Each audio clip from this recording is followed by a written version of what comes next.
Best health packages up to 80% discount. Tirumala Diagnostics.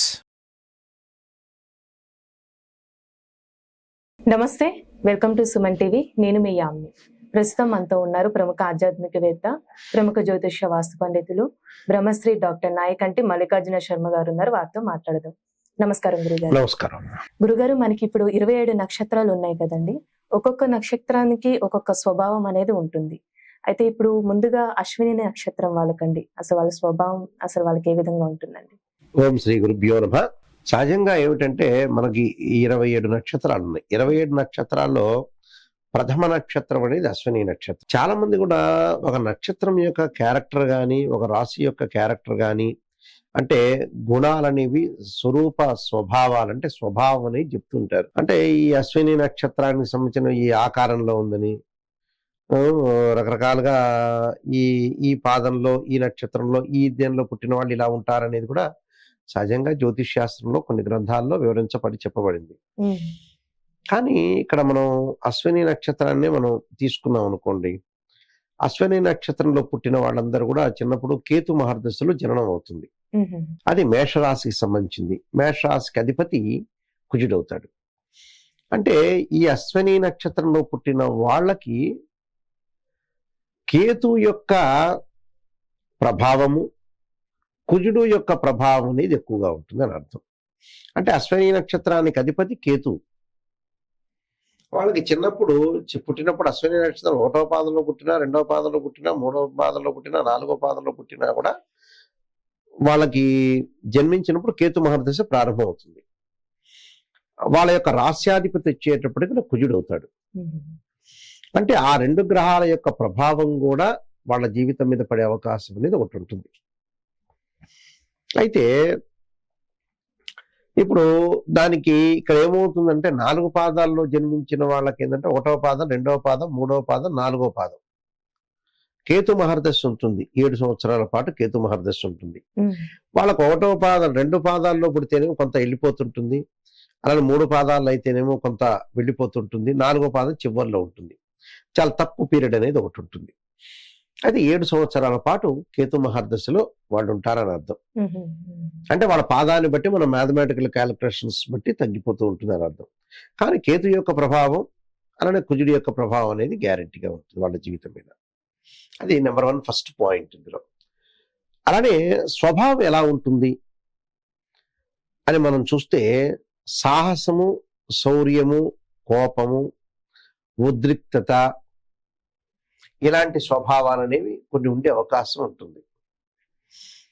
అంటే ఉన్నట్టుండి మారిపోవటం, ఉన్నట్టుండి కొన్ని కొన్ని విషయాల్లో ముందుకు వెళ్ళే అవకాశాలు ఎక్కువగా ఉంటాయి. అంటే స్వభావ స్వరూపాల్లో కొన్ని కొన్ని మారిపోతుంటాయి. అంటే అందంగా ఉండటం ఒకటి ఉంటుంది, అనుకూలవంతుడుగా ఉండే అవకాశాలు ఉంటాయి, కోపం ఉండే అవకాశం ఉంటుంది, శౌర్యం ఉండే అవకాశం ఉంది, పరాక్రమం అంటే హార్ష్గా ఉండటం అని అర్థం. కొంత హార్ష్గా ఉండే అవకాశాలు ఉంటాయి జాతక పరంగా. అంటే మెజారిటీ ఆఫ్ ద పీపుల్. అయితే ఈ కోపం ఒకటి, అంటే కోపంతో పాటు ఏంటంటే ధనార్జన చేస్తాడు, మళ్ళీ కీర్తివంతుడు, అలానే దేహ దారుఢ్యం అంటే మంచి పర్సనాలిటీ ఉండే అవకాశం ఎక్కువగా ఉంటుంది. ఎందుకంటే దేహ దారుఢ్యం అంటే ఎవరికి అర్థం కాకపోవచ్చు, అంటే మరీ తెలుగు పదాలు ఎక్కువ అవుతాయి. అందువల్ల మంచి పర్సనాలిటీ ఉండొచ్చు, ఒక ఫేమస్ కావచ్చు, అలానే ఇన్కమ్ ని బాగా గ్రోత్ చేసేవాడు కావచ్చు, అంటే డబ్బు సంపాదించేవాడు కావచ్చు, ఎక్కువగా ఉంటుంది. అయితే కొన్ని కొన్ని విషయాల్లో ఏంటంటే అజాగ్రత్తగా ఉండే అవకాశం ఎక్కువగా ఉంటుంది. అంటే అనవసరమైన డిస్టర్బెన్స్ పొందే అవకాశాలు కొంతమందికి ఉంటాయి వీళ్ళలో. అంటే ఆచితూచి అడుగు వేయటం అనేది చాలా ఇంపార్టెంట్ వీళ్ళు. ఇప్పుడు సహజంగా ఏంటంటే అశ్విని నక్షత్రంలో పుట్టిన వాళ్ళు కేతు యొక్క ప్రభావం ఉంటుంది కాబట్టి ఆధ్యాత్మిక చింతన బాగా ఎక్కువ ఉంటుంది.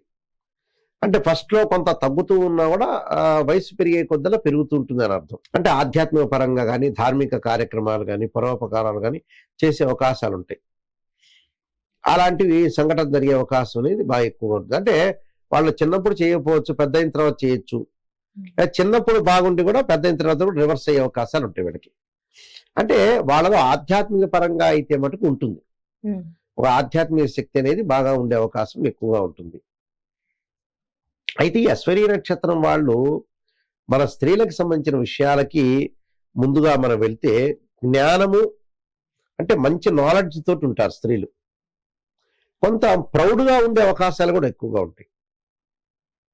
అంటే ఎకనామిక్ గ్రోత్ చేస్తారు, కానీ కొద్దిగా అహంకారపూరితంగా ఉండే అవకాశాలు ఒకటి, గర్వంగా ఉండే అవకాశాలు ఉంటాయి. విద్యందు రాణించే అవకాశం ఉంది. ఆధ్యాత్మిక భక్తితోటి బాగా నాకే తెలిసనే పాయింట్ ఉండే వాళ్ళు కూడా ఎక్కువ మంది ఉంటారు. అంటే అశ్విని నక్షత్రం జ్యోతిష్ శాస్త్రంలో చెప్పిన స్వభావం అలా చెప్పారు. అది అయితే దీనిలో ఈ స్వభావంలో ఉండే అవకాశం ఉంటుంది.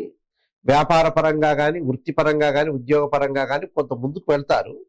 కానీ మధ్యలో కొంచెం డిస్టర్బెన్స్ అయ్యి మళ్ళీ రివర్స్ అయ్యి అనుభవాన్ని సంపాదించడానికి వీళ్ళు ముందుకు తీసుకుని వెళ్తారు. ఎందుకంటే వాళ్ళు పుట్టినప్పుడు కేతు మహర్దశలో జన్మిస్తారు. ఆ తర్వాత కేతు మహర్దశ కొన్నాళ్ల తర్వాత శుక్ర మహర్దశ ఉంది. వెంటనే వాళ్ళకి 20 సంవత్సరాల పాటు శుక్ర మహర్దశ వస్తుంది. అంటే సుమారుగా వాళ్ళు 5 సంవత్సరాలు కేతు మహర్దశ ఉన్నప్పుడు జన్మించినప్పుడు తర్వాత 20 ఏళ్ళు మటుకు బ్రహ్మాండంగా శుక్ర మహర్దశ వస్తుంది. అంటే శుక్ర మహర్దశ అంటే వాళ్ళ జన్మ లగ్నాన్ని బట్టి మళ్ళీ ఆ మహర్దశ కలిసి వస్తుందా రాలేదని చూసుకోవాలి నిజం చెప్పాలంటే. ఆ శుక్ర మహర్దశ రావటం, మళ్ళీ తర్వాత రవి మహర్దశ, చంద్ర మహర్దశ, కుజ మహర్దశ, అలాగే రాహు మహర్దశ, గురు మహర్దశ, బుధ మహర్దశలు వస్తాయి. అయితే మహర్దశ వచ్చిన తర్వాత ఒక మంచి మహర్దశ శుక్ర మహర్దశనే వస్తుంది. ఈ శుక్ర మహర్దశలోనే కొంతమందికి వివాహాలు, శుభ కార్యక్రమాలలో, విందులు వినోదాల్లో పాల్గొనే అవకాశాలు, వాళ్ళ యొక్క వివాహాలు, ప్రేమ వివాహాలు, అలానే చిన్న వయసులో ధనం సంపాదించే అవకాశం. అలా నెక్స్ట్ వచ్చే రవి మహర్దశ కూడా వాళ్ళకు అనుకూలమైన మహర్దశ. అంటే రవి మహర్దశ ఇక్కడ అనుకూలమైన మహర్దశ వస్తుంది. తర్వాత చంద్ర మహర్దశ కూడా వాళ్ళకి కొంత మానసికంగా ఒత్తిళ్లు జరిగే అవకాశాలు ఎక్కువగా ఉంటాయి. అంటే ఈ నక్షత్రం వాళ్ళకి ప్రత్యేకంగా ఏదైనా దేవుడి ఆరాధన అలాంటివి ఉంటాయండి? చేసుకోవాలమ్మా. ప్రత్యేకంగా వీళ్ళు ఆరాధన చేయాల్సింది ఏంటంటే మెయిన్ ముఖ్యంగా గణపతిని యొక్క ఆరాధన ఈ చేయాలి. నక్షత్రం. అంటే కేతువుకు అధిష్టాన దేవత గణపతి కాబట్టి ఆ గణపతిలో గకార అష్టోత్తరంతో గణపతి యొక్క ఆరాధన చేయాలి. మామూలుగా గణపతి ఓం సుమకాయనమో, ఏకదంతాయనమో, కపిలాయనమని గణపతి ఆరాధన ఉంటుంది. కానీ గకార అష్టోత్తరంతో చేస్తే చాలా మంచిది. అది గరికతో చేయటం చాలా మంచిది. అలానే వీళ్ళు బుధవారం రోజున హస్తా నక్షత్రం రోజున గణపతి ఆరాధన చేయాలి. ఆ గణపతి ఆరాధన కూడా ఎలా ఉంటుంది, ఇక మంత్రం వచ్చిన వాళ్ళు గణపతి అధర్వణ శీర్షం అని ఒకటి ఉంటుంది. ఆ గణపతి యొక్క ప్రార్థనని చేయాలి. అంటే అభిషేకం చేయాలి గణపతికి. అంటే పంచామృతంతో, పండ్రసంతో, చెరుకు రసంతో, గరిక నీళ్లతోటి గణపతి యొక్క ఆరాధన చేయాలి. అంటే గణపతిని ప్రత్యేకంగా వాళ్ళు ఆరాధన చేయటం మంచిది. దానితో పాటు సుబ్రహ్మణ్య స్వామి యొక్క ఆరాధన చేయాలి. అంటే సుబ్రహ్మణ్య స్వామి యొక్క ఆరాధన చేయటం, లేదా సుబ్రహ్మణ్య స్వామి యొక్క మంత్రం అంటే తత్పురుషాయ విద్యే మహాసేనాయ ధీమే తన్నో షణ్ముఖ ప్రచోదయాత్ అనే మంత్రాన్ని చక్కగా చదువుకోవాలి. అలానే గణపతి గాయత్రి మంత్రాలు ఉంటాయి. ఆ గణపతి యొక్క గాయత్రి మంత్రాలను కూడా వాళ్ళు చక్కగా చదువుకోవటం చాలా మంచిది. అంటే గణపతిని, సుబ్రహ్మణ్య స్వామిని ఆరాధన చేయాలి. అయితే చాలా మంది కూడా ఆలోచన చేసేది ఏంటంటే అశ్విని నక్షత్రం వాళ్ళు మేము ఏ స్టోన్ ధరించాలనే వాళ్ళు కూడా చాలా మంది ఉన్నారు.